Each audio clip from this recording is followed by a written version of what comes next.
आपको ये हमारी वीडियो कैसी लगी। अगर आपको हमारी वीडियो अच्छी लगी हो तो कमेंट बॉक्स में 1 लिखें, अगर नहीं अच्छी लगी हो तो 2 लिखें, पर कमेंट करना बिल्कुल ना भूलें।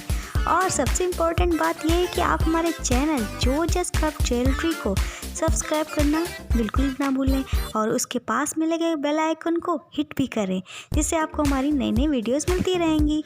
और प्लीज़ प्लीज़ प्लीज़ हमारे चैनल को शेयर भी ज़रूर करें। Okay bye.